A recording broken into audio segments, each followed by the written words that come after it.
ॐ अपवित्रः पवित्रो वा सर्वावस्थां गतोऽपि वा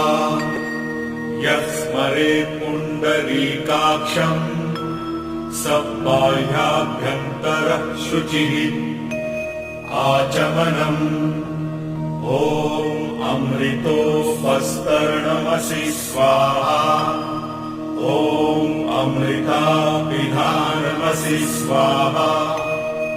ॐ सत्यं यशः श्रीर्मयि श्रीः श्रयतां स्वाहा शिखाबन्धनम् ॐ चिद्रूपिणी महामाये दिव्यतेजः समन्विते विश्वदेवी शिखा मध्ये तेजो वृद्धिं कुरुष्व मे।